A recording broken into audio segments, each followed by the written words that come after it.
Hey guys, welcome to today's video. In the video today, I'm going to be doing a master study of this painting on the left hand side.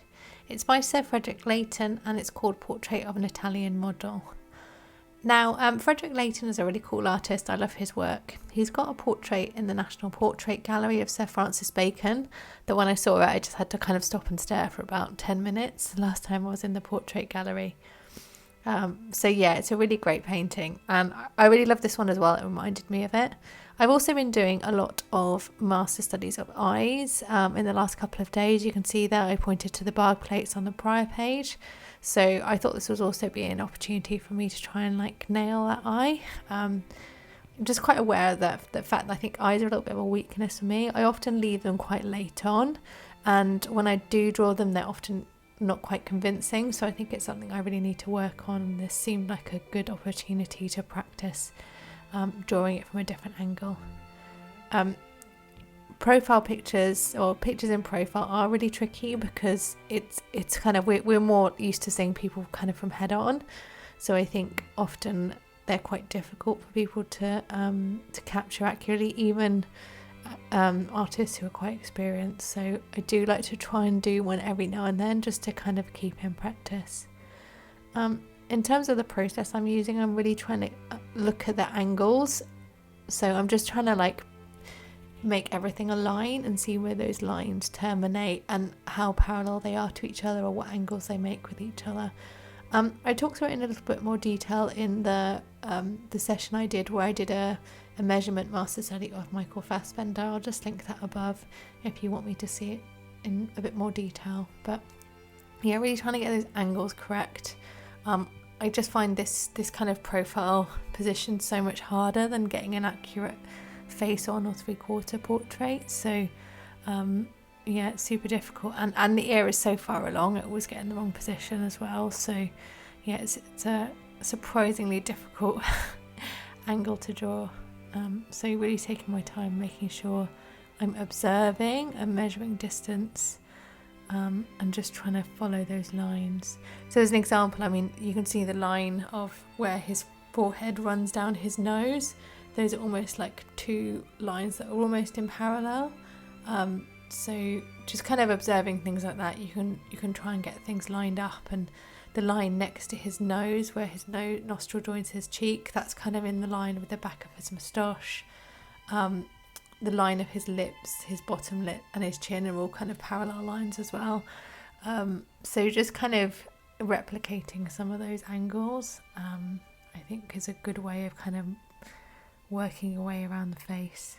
There are rules like the thirds rule, so roughly from here, the bottom of the nose to his chin, the nose to the eyebrow, and the eyebrow to the head is usually thirds. But in this picture, the model's looking upwards, so that's really lifting up his eyebrow. So that's kind of change the proportions a lot. He's also got quite a strong chin and bottom jaw as well. So I think the danger with having these kind of standard proportions is they don't work for everyone in every situation. So here it's really, I think it's just really an exercise in observing. I did do an overlay, so I'll show you how I got on with that in a bit, because I just still felt like something was wrong.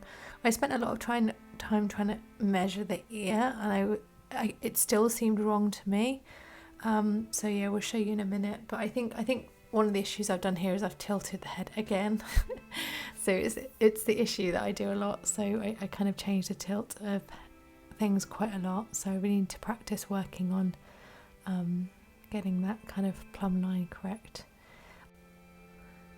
So it's about here that I felt the picture was fairly accurate. So I'm just overlaying it in Procreate. I will put a link to a video to show you a few methods for how you can use this overlay. As you can see, there was some things that were right. Yeah, quite a lot of it's in the right place, but there's also some elements are wrong. I've got the ear in the wrong place, obviously. The forehead's not quite right, but it's mostly there. Unfortunately, mostly there is often not good enough when it comes to doing portraits. So yeah, I'm kind of moving it around a little bit to try and get it right, but pretty much when the drawing's off, there's no way to kind of magically make it fit. So yeah, there's a few bits that are wrong. His lips are in the wrong place. His ear is a bit too low in my drawing, and I've also got the slope of his forehead not quite right. So those are a few things to go ahead and fix. I think the reason I got the ear in the wrong place is I was measuring horizontally across, but obviously because I've got the tilt wrong, then that using that method to place the ear has resulted in putting it in the wrong place. But it's fine. I mean, I can just adjust those now and fix them very slightly. So yeah, no big deal. And if I'd just kind of carried on, it probably would have still looked okay. I mean, the likeness would have been slightly off, or maybe I would have picked up and realised what the issues were kind of further on in the process. But I just wanted to keep this a nice quick drawing, so yeah, I'm using my overlay.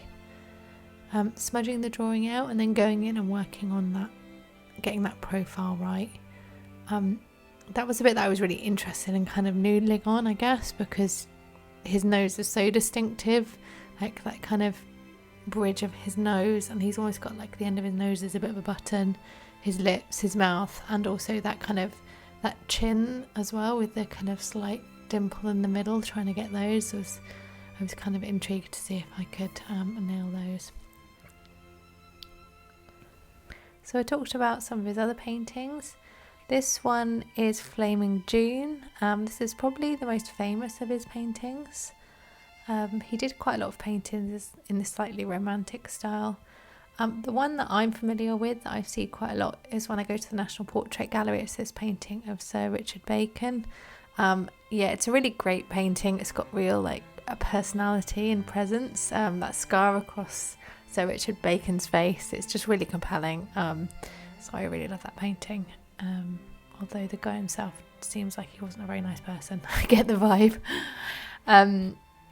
Yeah, so back to the drawing. I have worked in a couple of the highlights. Yeah, this one's a bit of a challenge because the skin is so smooth. It looks almost like he's built it up in layers. It doesn't really look like an Alla Prima painting to me. It looks like a very layered painting. I really need to kind of do some research and figure out how he did it. But yeah, so I think getting that dark background in for me was really important, so I could really figure out the right tones on the face. I have flipped it through 180 degrees. I do this a lot. It's just a really good way of like kind of refreshing your brain and focusing only on the tones and not trying to kind of dive into the features. I think when someone's upside down, you kind of get less distracted by the features and likeness, and you can work on the bigger things. So yeah, I did have the painting upside down for a little bit. So I've got a new sketchbook. I think I'm going to do some more like painting studies. I did a quick painting earlier this week, which I really enjoyed, so I might do a few more of those. I do like doing the pencil drawings, but it's nice to kind of mix it up and do different things. Yeah, so maybe you'll see some more like painting studies and painted master studies from me. It's a bit tricky really, isn't it? Because I know everyone likes to see these kind of drawings, but I think I've done quite a lot of the master studies recently, so it'd be good to try some different things. Or I could just have drawing fatigue. I've drawn so much in January, I just need to kind of put my pencil down.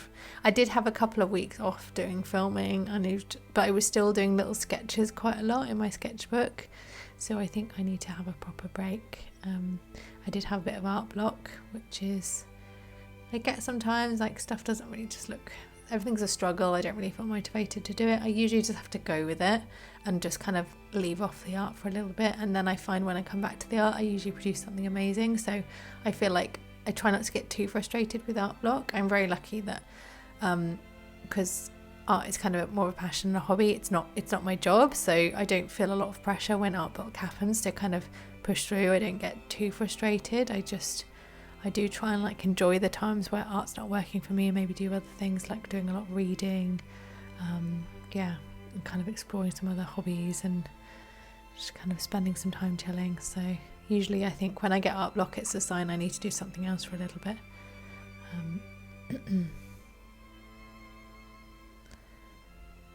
Yeah, I think the background for me was really a bit too hatchy, so you'll see me come in a minute with a stump to try and smooth it out.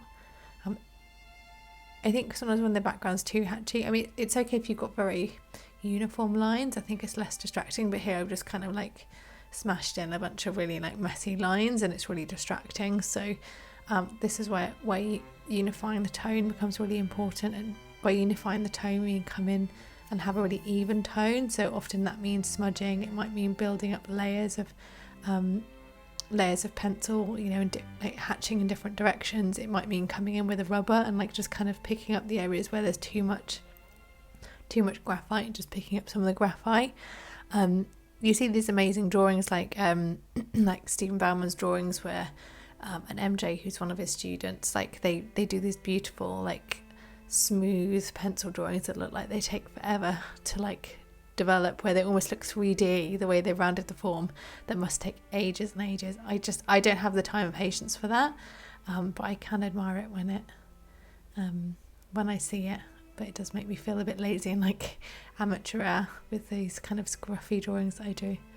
So here I decided to just come in with some like really like hard hatching, which is a bit more uniform, just to kind of unify a little bit. And you see it does make a big difference having those lines.